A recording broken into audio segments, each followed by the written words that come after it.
Hey, welcome to the Axios Fucks podcast. This is episode 31, and we have a special guest, Zain Kadri. So he does e-commerce, and he's going to give us a little bit of an inside look on what the business of e-com looks like.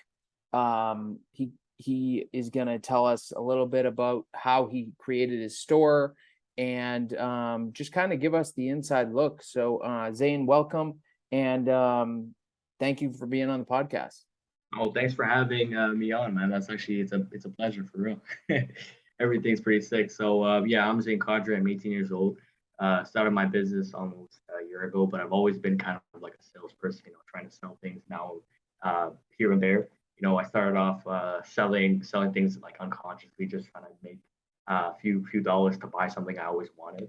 And that's progressed to almost making like 100K months, 200K months, and things have changed pretty quickly. And everybody sees me differently, but it's really not that complicated. I'm here to help you kind of understand that you could go down the same road and really change your life. Awesome. Yeah, and so we had been talking on Instagram for some time to set this up for a couple weeks now, and you had mentioned to me that you were doing e-commerce and that you were having these really high months of what I believe is it's gross sales, right? The 75K month in July that you had Hmm. mentioned. And then on the call, you had mentioned to me you had a 100K month last month or this Correct. month. That was last month. So that was let me check. That was July. So far this month, we've actually on one of my stores. We put so far, so from August 1st to August 15th, we have currently 73K going on. So it's probably going to be like maybe like 150K, maybe 200K month just for the store I was talking about. But again, we have multiple stores we're running, and we're always progressively adding more people. So what I specifically do is I take on clients and I help them scale their store. But I don't take like I'm not a marketing agency. I don't come off as one of those guys. I don't charge anything up front. I'm more of those guys that take a profit percentage.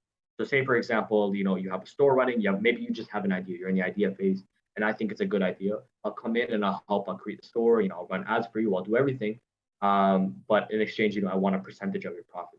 Now, if it's I have like kind of a tier list, and I have like hundreds of people that want to work with me, and I only select a few that I work with every year.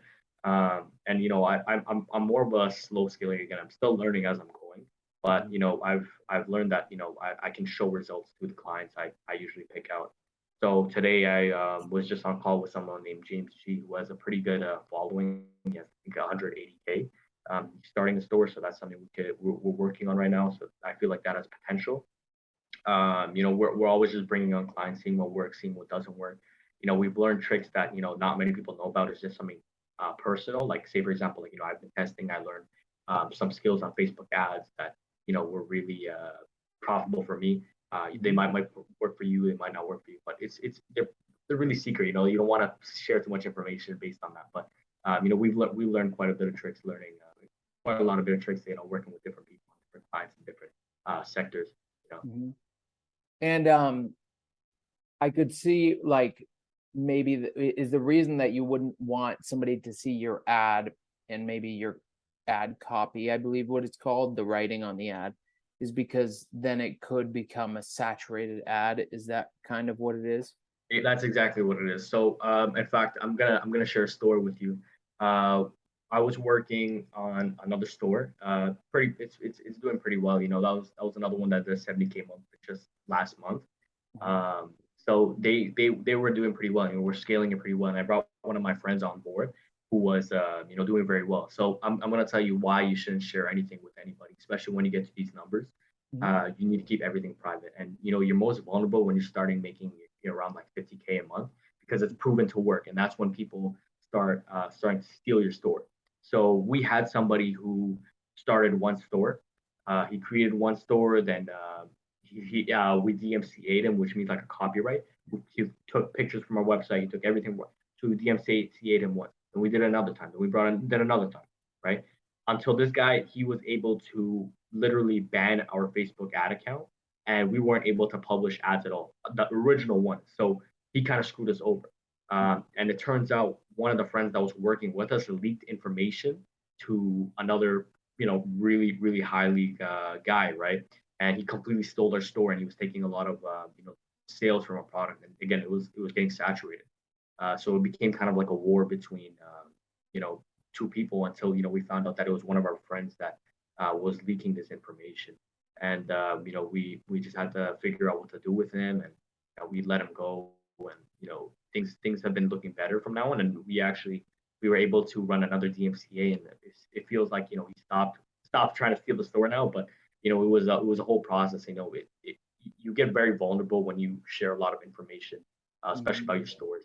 And in fact, what some people who are making like crazy numbers, they don't share anything, and there's a reason for that.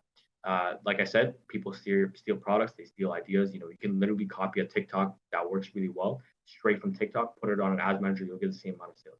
That's literally what it does. You said you take the TikTok and then you put it on. What did you say? It's this app called SnapTik, where you can literally just copy the ad without the watermark, and you can just run it on your own ads manager account. So that's very vulnerable. So that's why you see a lot of people putting their name on the actual ad copy itself, so it doesn't get copied. I But see. And then would they how would you get paid from taking somebody's TikTok and putting it on an ad? So okay, I'm gonna explain it real quick. So say for example, I have a store. Let's call it principles. I'm just reading a book right now. Principles of dealing with the changing order. And let's say I sell some t-shirts. Okay, these t-shirts, they have a nice design. They're selling pretty well, and it's proven to work. Now I put out some tips, some TikToks.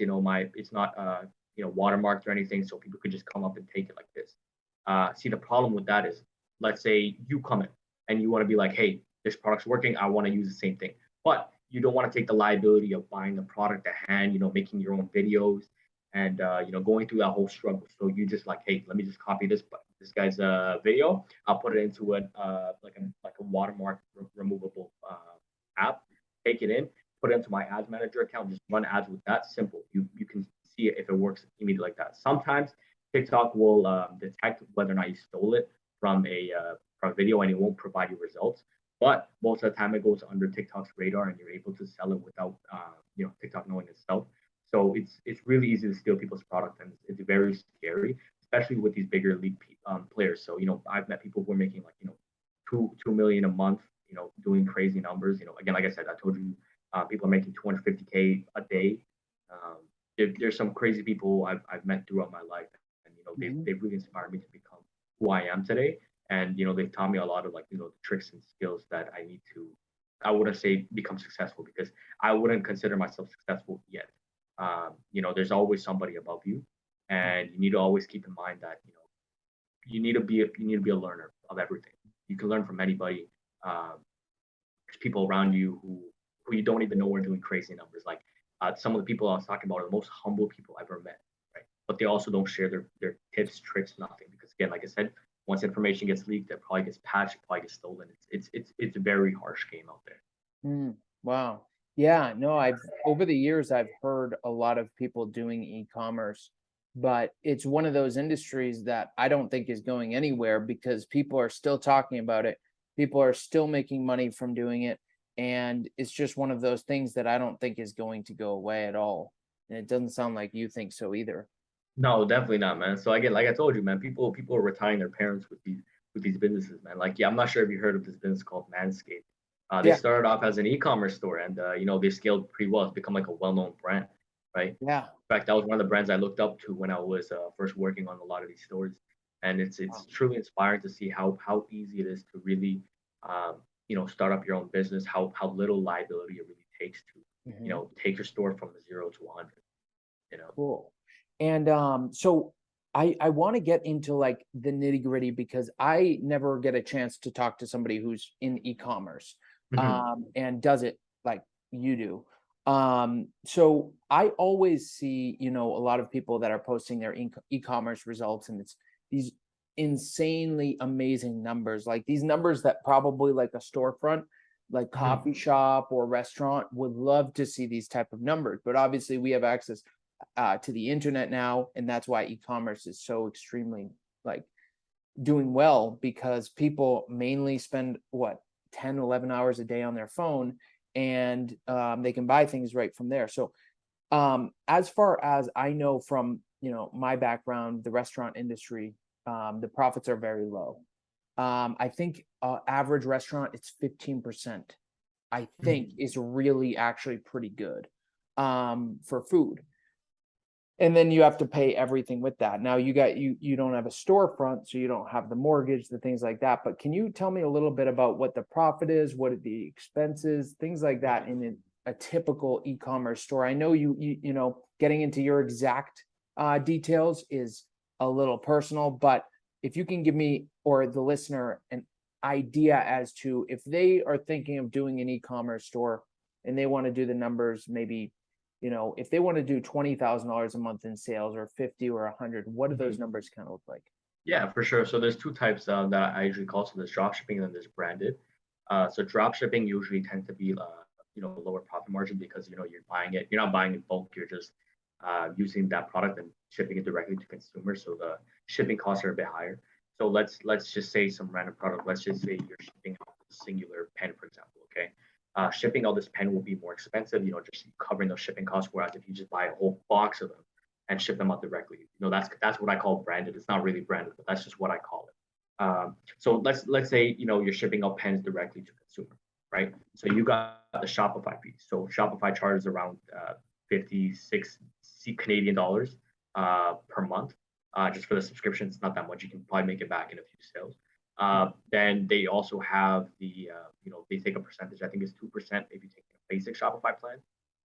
But it goes lower based on the plan you pick out. So that's that. Then there is obviously the shipping fees, the product cost, and the ad spend. Now, all in all, a really good drop shipping store. I'm not talking about branded. A good drop shipping store will make around 20 to maybe 30% profit margins, including ad spend. But typically, when you're selling a product, so let's say I'm selling a pen, you want to aim for maybe like 60% margins without any other costs, just expenses, including the shipping and what you're selling it for. So let's say I aim for around like I don't look for percentage. I usually look for like $20 per product. So let's say I'm selling a book. I'm getting it for $2. Shipping is $4. I'll sell it for $24. Try and make it $20 profit. It's obviously not ideal, but that's typically what I go for around $20 because it's just better to have better profit margins. So you could use that to on ad spend basically. So when I was working with some of my clients, right, their profit margins weren't as high. In fact, one of our stores, our clients kind of lied to us. Our margins were very, very, very low, and he kind of overpromised something because he wasn't taking it in account the ad spend and all that included. So I'm gonna give you an example. So let's say we had a 100K day. Typically on your margins, including everything, maybe if you're really good, your website's amazing. You're paying everybody. Oh, I forgot to include the people you're paying. So you have a customer support agent. You have whatever it may be, like extra people you're paying, graphic designer, et cetera, et cetera. Maybe if you have really good margins on everything, you might be lucky to take home around 25 to 30K if you're lucky. Typically though, on average, maybe you'll take around 17 to 18K on a 100K day, depending on, again, if it's drop shipping. Branded, it would be more higher. So maybe in a branded one, you're buying in bulk, what your customers want, you have a lot of stock in hand.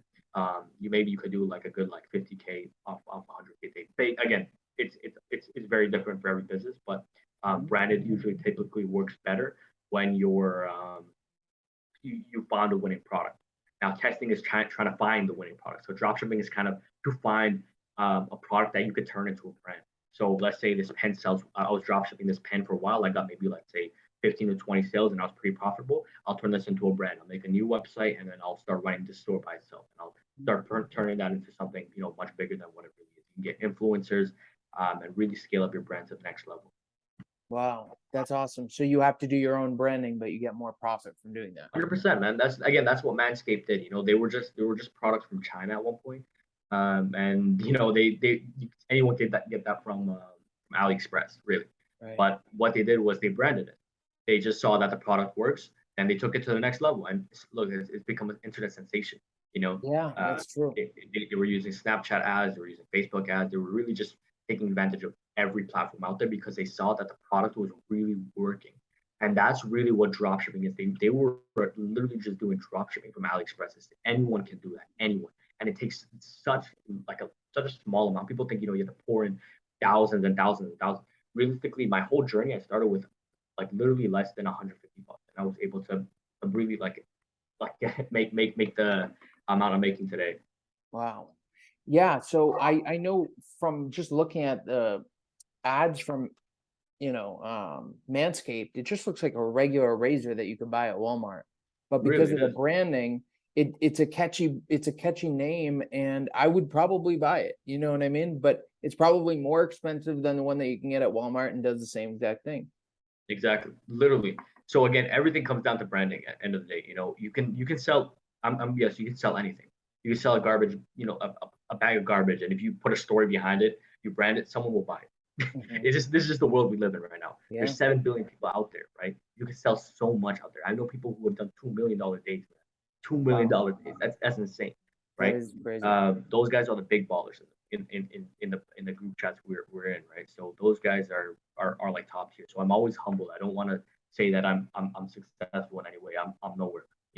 Like we look at others, based on someone might have like a Mercedes and one guy might have a Toyota Corolla, but you don't know the guy in the Toyota Corolla might have 100 times more than what you have. You know, Yeah, it's it's true. everybody I know. In fact, a lot of people in the e-commerce space are very quiet, very humble. They won't share nothing with you guys.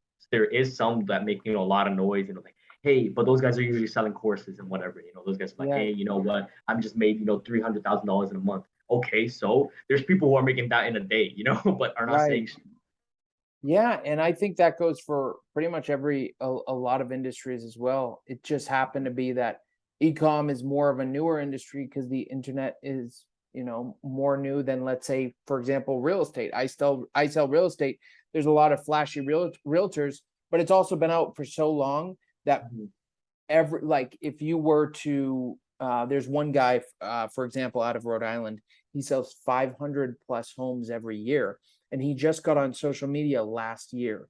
And Wow. before that, he was selling his 500 homes a year, but no one knew about him, and except the clients in the town, in the state, really. But and other realtors. But he wasn't the loudest person on the block either, but he was definitely making a lot of money, and he was definitely selling the most.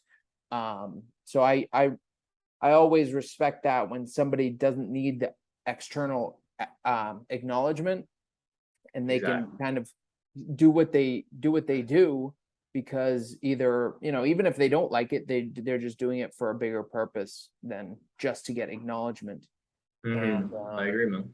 that's awesome. So, um, by the way, what would you say is, like, if somebody was looking into this, what are some, like, just generalized products? I know you don't want to get in too much as to what products you sell, but like, what would be some general products that have some good profit margins?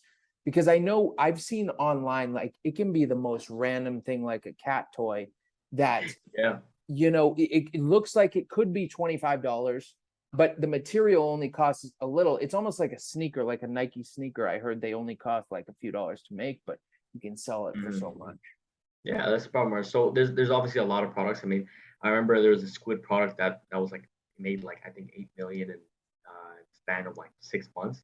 It was just a stupid squid toy, and it was just like no one would expect it to do Yeah. so amazing, right? But never take for granted the market, the under 18 market on Facebook ads. Kids beg their parents to buy something, and it usually does happen. But apart from that, some products that a lot of people sell, you'll see them a lot on TikTok. Now they're usually like innovative solutions to like small Mm. problems. Like say for example, I saw this product a few days ago that is really trending. It's basically like a automatically like toilet flusher or something like that, man. Mhm. Like it just completely like turns your water blue and makes it more clean. It smells better. Cool. But that product probably is made for like 50 cents. You can sell it for like 8.99, right? So it's a good they're good profit margins, and you're really able to scale. But again, you can even sell saturated products. There's no problem. Um, but again, I'm gonna show you. I'm not sure if I have one. It's these gel blasters. They became like an internet I've sensation. seen those. They Yeah, look so pretty cool, actually. I actually have one of them too. I bought them recently, like 2 days Yeah. ago. They're pretty cool, but that's another e-commerce product. Um, there's like it's literally like everything you see on TikTok. Search up TikTok trending, right? And you'll Mm. see like a crazy amount of um, products that are just on there ready to sell. But again, they are used. A lot of people do them. It's very hard to find winning products. Saturated products again, like I said, you don't do as well. So you really want to test the drop ship first, then go into a brand Mhm. before committing directly to a brand. So that's a mistake I see a lot of people doing. Some of my clients make that mistake. They say, hey, let's get $1,000 worth of inventory, and let's see if we can do it. No, you got to test first. It's always testing first. So after you've tested a product, you've done the drop shipping to test a product, it's working really well. Are you then going to buy all the product at that point, Yeah. wholesale? So what you can usually do, because sometimes products do die out. Mm. Sometimes products are seasonal, so you never want to commit too much Mhm. into an e-commerce product right away. But that's typically what I would do if I was in that situation. So let's say a product works out, um, I create my store, I make a new brand new store. I start selling. I continue dropshipping, but I'll see what product and what consumers usually take. Based on that, I'll order, more in bulk to decrease my margins. Sorry, increase my margins. I don't know what I'm saying. Increase my margins and trying to really squeeze out every bit of dollar, every penny I could really take into my account in profit. Mm. Wow. And so as far as somebody getting started, what would kind of be the first step? Because you said the startup cost for you wasn't that high. It was like $150 to, Mhm. pay for the monthly fees and everything. Um, but I'm sure that was, you went through a lot of trial and tribulation to learn everything so on Mhm. your own. So what would kind of the process be to get started? Yeah. So I actually started, like I said, I started with almost like nothing, right? I just took the risk of buying the domain name, so it's like 14 USD. The paying Shopify payments, and I think that was about it at first.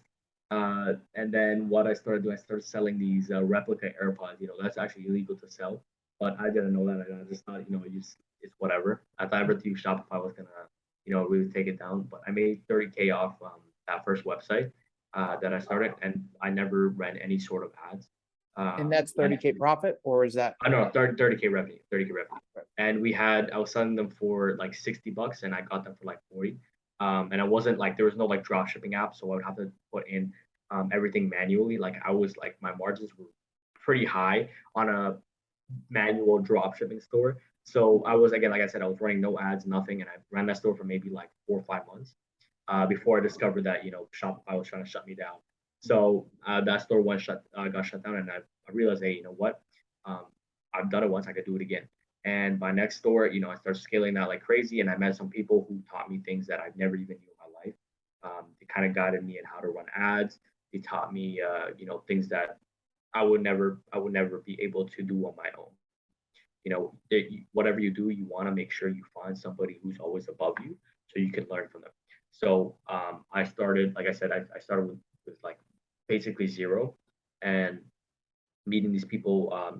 The only way to learn from somebody else, and if you want to learn from somebody above you, you need to be able to provide the same value back to them. So nobody's gonna give you, just some e-commerce tricks right away. Be like, hey, you can do this. It's